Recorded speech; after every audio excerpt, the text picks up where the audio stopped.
soyez les bienvenus dans cette émission. Dites-nous, homme de Dieu. Oh, il y a quelque chose pour toi en ce matin. Il y a une parole pour révolutionner ton esprit. Il y a une parole pour que tu sois établi. Il y a une parole vraiment pour que tu sois accompli. Pour que tu entres dans ta destinée. Ce thème que nous allons développer, la grâce de céder à la volonté de Dieu. C'est une grâce de céder. Donc nous allons voir cet enseignement-là.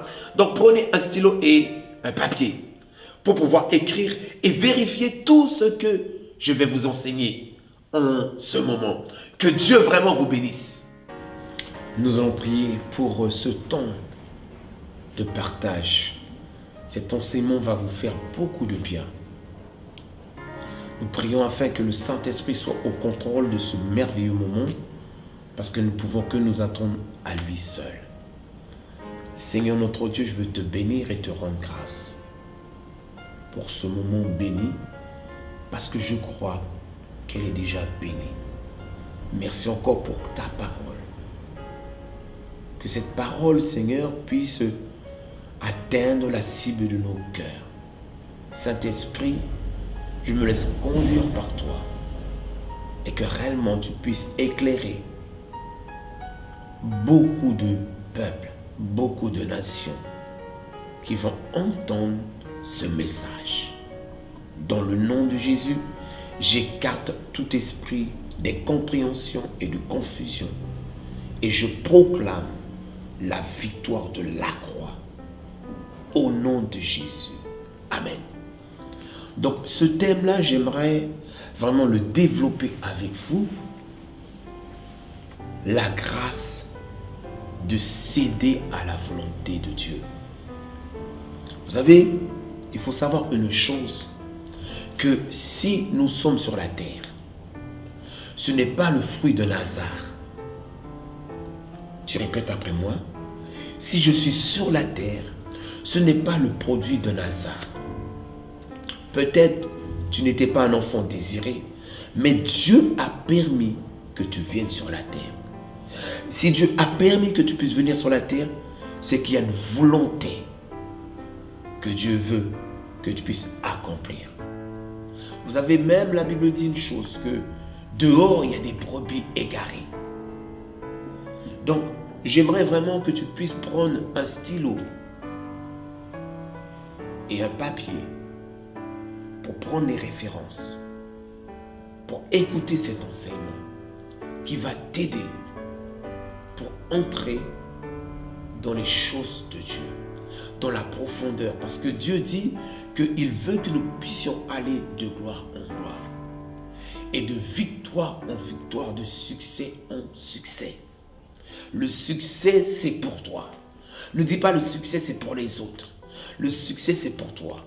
Mais maintenant, il faut avoir la révélation de Dieu pour pouvoir entrer dans le succès que Dieu a programmé pour nous. Nous allons prendre Genèse chapitre 22 à partir du verset 1. La Bible déclare, après ces choses, Dieu mit Abraham à l'épreuve et lui dit, Abraham, et il lui répondit, me voici. Vous savez, quand la Bible dit après ces choses, cela veut dire qu'avant ces choses-là, il y a eu quelque chose qui s'est passé. Si on relate un peu l'histoire d'Abraham, Dieu lui avait donné une promesse très jeune, qu'il allait avoir un fils. Les années se sont passées, et Abraham est tombé dans une faiblesse à un moment donné. Et il est parti en Égypte. Dieu ne l'avait pas dit. Et il est ressorti en Égypte avec une Égyptienne, Agar, qui était la servante de son épouse Sarah. Et comme sa femme aussi, elle n'arrivait pas à enfanter, elle a amené cette femme vers son mari Abraham. Et ils ont conçu un enfant. Ils ont eu un enfant, Ismaël. Mais ce n'était pas l'enfant de la promesse. Mais quand Dieu déclare une parole, Dieu l'accomplit toujours. Oh, comme je sens dans mon esprit, Ésaïe 9,5, quand il dit « Car un enfant nous est donné ». Et cette prophétie avait été donnée depuis bien longtemps avant l'arrivée de Jésus, par le prophète Ésaïe. Et ça s'est accompli un jour.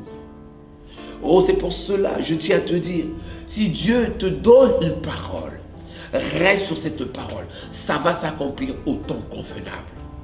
Vous savez, on ne peut pas arrêter le programme de Dieu. Je le déclare, dans ta vie, on ne peut pas arrêter le programme de Dieu dans ta vie. Et Dieu a manifesté sa gloire à un moment donné. Sarah a pu enfanter à 90 ans. Un enfant, Isaac. Et la Bible dit, cet enfant a grandi. Et maintenant, ce passage nous dit, après ces choses, Dieu mit Abraham à l'épreuve. J'aimerais t'expliquer un mot, le mot épreuve en hébreu. Qu'est-ce que ça veut dire épreuve? Naka. C'est-à-dire passer au contrôle. Vérifier et éprouver. Vous savez, quand nous donnons notre vie à Jésus, nous donnons notre vie au Seigneur, il y a des épreuves. Dieu nous fait passer par des épreuves. C'est-à-dire pour éprouver et sonder notre cœur. Dieu veut faire passer nos cœurs dans l'épreuve pour sonder notre cœur.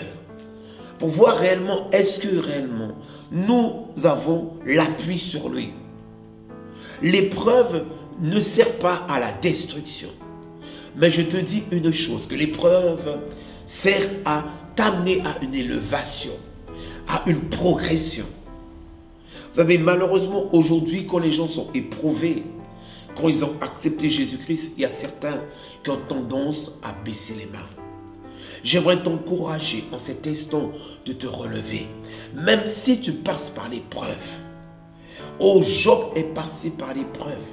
Il a tout perdu, mais il a gardé sa foi intacte. Et la Bible dit que Dieu l'a rétabli et Dieu l'a restauré et Dieu lui a donné le double de ce qu'il avait perdu. Je le déclare dans ta vie.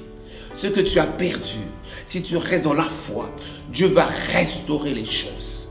Oui, je le crois, parce que Dieu est le Dieu de la restauration. Mais vous savez, pour avoir une restauration, il faut une repentance. La Bible dit, après ces choses, Dieu mit Abraham à l'épreuve et lui dit, Abraham. Et la Bible dit, il répondit, me voici. Vous savez, quand nous recevons Jésus, nous rentrons dans l'armée de Dieu. C'est-à-dire dans l'armée de Dieu. Et dans l'armée, quand on est un soldat, nous faisons ce que les chefs nous disent. Nous ne faisons pas ce que nous voulons. Et dans la loi aussi de Dieu, dans les principes du royaume de Dieu, nous ne pouvons pas faire ce que nous voulons. Mais nous devons toujours répondre présent au Seigneur. Et là, nous voyons l'attitude d'Abraham. Dieu l'appelle. Et la Bible dit, il répondit, me voici. Oh, j'aimerais te dire, est-ce que tu peux dire, Seigneur, me voici. Fais ce que tu veux de moi. Seigneur, envoie-moi. Comme Ésaïe a dit, Seigneur, il était jeune, il a dit, Seigneur, envoie-moi. Parce que Dieu cherchait un homme pour apporter la parole, pour proclamer des prophéties sur Israël. Et Ésaïe a dit, Seigneur, me voici. Verset 2, dans ce passage. La Bible dit, Dieu dit, prends ton fils, ton unique, celui que tu aimes. Souligne dans ta Bible, celui que tu aimes, Isaac. Va-t'en au pays de Morija. Et là, offre-le en holocauste sur l'une des montagnes que je te dirai. Il faut savoir que Dieu parle toujours aujourd'hui. Et là, la Bible dit, Dieu dit, prends ton fils. Parce que Abraham avait une relation avec Dieu. C'est-à-dire, il avait développé une intimité avec le Seigneur. Et j'aimerais vraiment t'encourager à développer cette intimité avec Dieu. C'est apprendre à parler avec Dieu. apprendre à dialoguer avec Dieu à travers la prière. Tu communiques avec le Seigneur. Et là, nous voyons dans cette communication, ce n'était pas une histoire de deux mondes. Mais Dieu maintenant voulait éprouver son serviteur pour savoir où son serviteur était prêt à aller avec lui. Vous savez, aujourd'hui, Dieu aussi doit nous éprouver. Si tu sers Dieu, Dieu va t'éprouver pour voir où es-tu prêt à aller avec lui. Est-ce que quand il y a la persécution, tu es prêt à toujours dire, Seigneur, je continuerai à t'adorer. Je continuerai à te servir. Je continuerai à proclamer ta parole. Même si tu passes par la vallée de l'ombre de la mort. Parce qu'il faut savoir aussi qu'on doit passer par la vallée de l'ombre de la mort. Qu'on le croit ou pas, on doit passer par la vallée de l'ombre de la mort. Que tu sois chrétien ou pas, tu passeras par la vallée de l'ombre de la mort. La vallée de l'ombre de la mort, c'est la vallée des douleurs. La vallée de Baca, des souffrances. La vallée des incompréhensions. La vallée de la solitude. Tu dois passer par là. Mais tu ne dois pas y demeurer. C'est ça que je dis. Quand on accepte Jésus-Christ, on ne peut pas demeurer dans la souffrance éternellement. On peut dire encore dans ce passage, Dieu dit, prends ton fils, ton unique. Ton unique. Dieu est un Dieu de précision. Parce qu'on pourrait dire, bon, Abraham avait un autre enfant, Ismaël. Il aurait pu chercher Ismaël là où il était pour l'offrir à Dieu. Mais Dieu lui dit, prends ton fils, ton unique, celui que tu aimes. Vous savez, il faut aussi apprendre à céder à Dieu. Il y a des choses des fois dans notre vie que nous aimons. Il y a des choses que tu aimes. Bon, c'est louable. C'est bien. Mais il y a des choses cette chose-là peut t'empêcher d'aller plus loin avec Dieu. Qui t'empêche d'accéder dans notre palier. Et Dieu va te dire, donne-moi cela. Ce que tu aimes. Vous savez, il y a des choses des fois que nous aimons, que nous ne voulons pas céder à Dieu. Mais Dieu va te dire, cède-moi cela. Mets ça de côté pour moi. Donc Dieu dit à Abraham, prends ton fils, ton unique, celui que tu aimes, Isaac. Il aurait pu dire Ismaël. Isaac, va-t'en au pays de Moridja. Et là, offre-le en holocauste sur l'une des montagnes que je te dirai. Vous savez, Dieu est un Dieu de précision. Dieu lui dit, va-t'en. Direction Moridja. Vous savez, avec Dieu, dans toutes choses, Dieu donne une direction, une vision, une orientation. Et c'est ça qui est bien avec Dieu. Mais on ne va pas parler aujourd'hui de la vision et de l'orientation. Et là, offre-le en holocauste sur l'une de tes montagnes que je te dirai. Verset 3. Abraham se leva de bon matin, sella son âne et prit avec lui 2 serviteurs et son fils Isaac. Il fondit du bois pour l'holocauste et partit pour aller au lieu que Dieu lui avait dit. Oh, quelle obéissance! Vous savez, la Bible dit l'obéissance vaut mieux que tout sacrifice. Vous savez, beaucoup de gens, notamment des croyants, des chrétiens, nous jeûnons. Mais bien des fois, nous jeûnons, mais nous ne sommes pas dans l'obéissance. Et la Bible dit l'obéissance vaut mieux que tout sacrifice. Jeûner, c'est un sacrifice. On peut donner aussi nos offrandes, nos dîmes. C'est un sacrifice. Mais si nous le donnons et nous ne sommes pas dans l'obéissance, nous n'allons pas avoir les vertus qui vont avec. Et nous voyons l'attitude d'Abraham. La Bible dit, Abraham se leva de bon matin. Vous savez, je pense que, étant que humain, Abraham a entendu ce fils depuis bien longtemps. Peut-être dans ses pensées, dans son cœur. Ça devait être difficile. Dieu lui dit, donne ton fils unique Isaac. Ça devait être dur. Moi, j'ai un seul fils, pour l'instant, par la grâce de Dieu. Et si Dieu me dit de sacrifier mon fils, ce sera dur. Parce que j'aime mon fils. Ce sera dur. parce que je l'ai chéri, je l'ai aimé, je l'attendais. Et Abraham aussi attendait. Mais la Bible ne nous dit pas que Abraham a raisonné dès le matin. Vous avez toute chose aussi, même la vie de prière. Tu dois commencer dès le matin. C'est-à-dire quand tu fais les choses dès le matin, ta relation avec Dieu dès le matin, ça prouve que réellement Dieu a de l'importance pour toi. Donc dès le matin, il scella son âne et prit avec lui 2 serviteurs et son fils. Il fondit du bois pour l'holocauste. Vous savez, c'est important de prendre le bois. Le bois aussi ici peut symboliser la croix. Et nous voyons fils unique, mais on reviendra, on va étudier cela par la suite. Fils unique, il fondit du bois. Donc nous voyons quelque part que Abraham était dans l'action. Le matin, il scella son âme. Il était en action. Il prit avec lui 2 serviteurs et son fils Isaac. Il fondit du bois. Donc il y a l'action de la foi. Vous savez, la foi, elle est active. Elle n'est pas passive. Elle est active. Et là, sa foi était en train d'agir par rapport à l'exécution qu'il devait accomplir pour Dieu. Verset 4. La nuit le dit le 3e jour. Abraham leva les yeux. Non, excusez-moi. Au verset 3. Excusez-moi. Verset 3. Abraham se leva de bon matin, scella son âne et prit avec lui 2 de ses serviteurs et son fils Isaac. Il fondit du bois pour l'holocauste et partit aller au lieu que Dieu lui avait dit. C'est là qu'on voit l'obéissance d'Abraham. La Bible dit, il partit là où Dieu l'a donné la vision, la direction.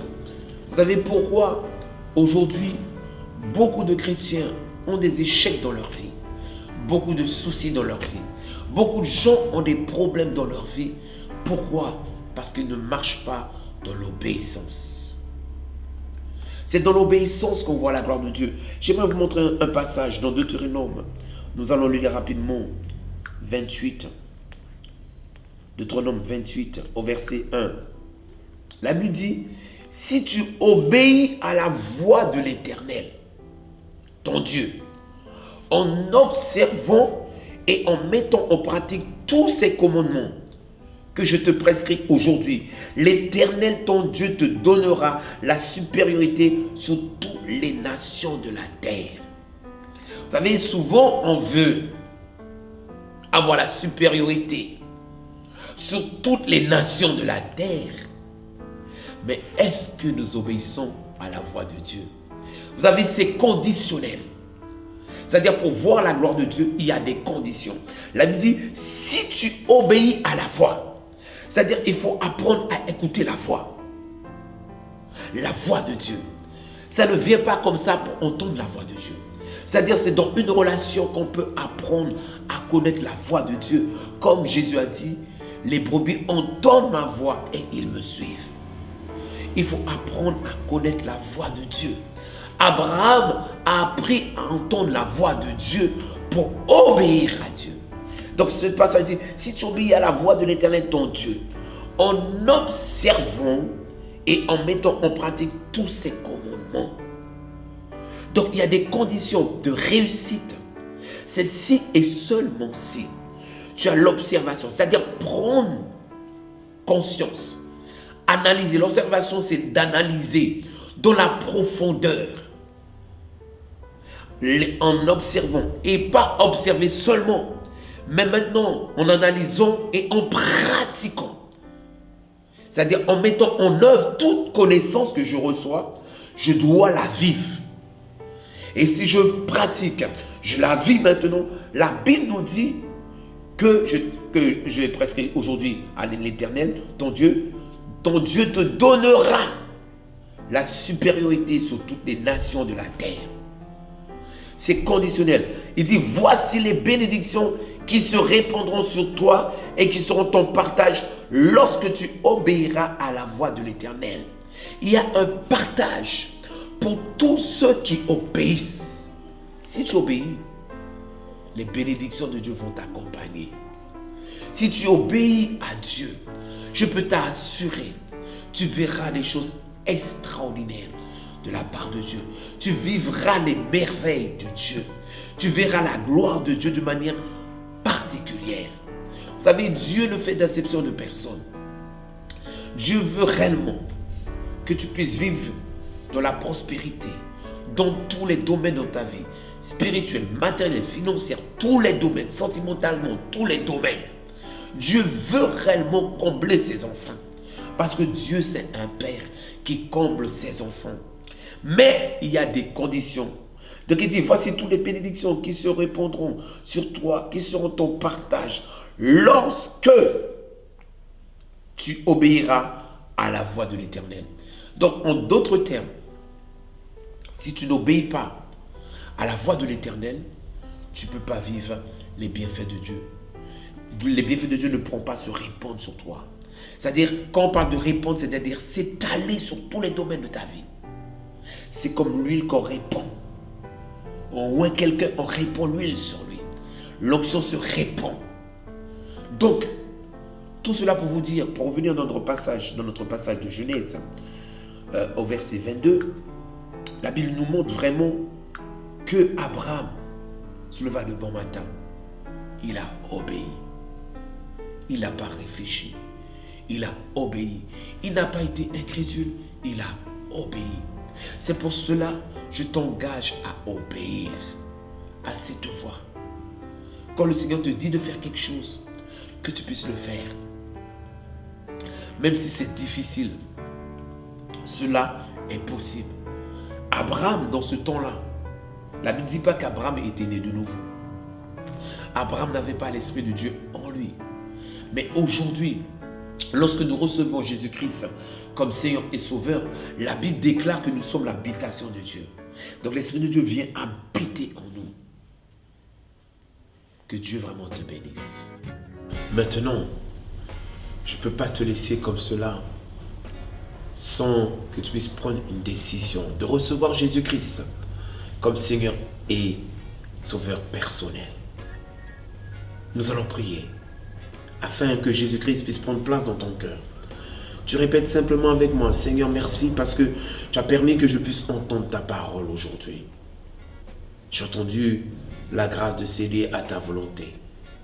Aujourd'hui, je veux faire ce pas, de te recevoir dans ma vie comme Seigneur et Sauveur personnel. Change ma vie, Jésus. Merci pour le pardon de tous mes péchés. Merci de me restaurer à cet instant. Que toute la gloire te revienne. Au nom de Jésus. Et nous allons prier maintenant pour que tu puisses avoir cette grâce de céder à la volonté de Dieu. Seigneur Dieu, je te prie maintenant, en cet instant, pour tous ceux qui ont entendu cette parole, que tu les aides, Seigneur, dans ton amour, afin qu'ils puissent céder à ta volonté, qu'ils puissent tout déposer à tes pieds, Seigneur.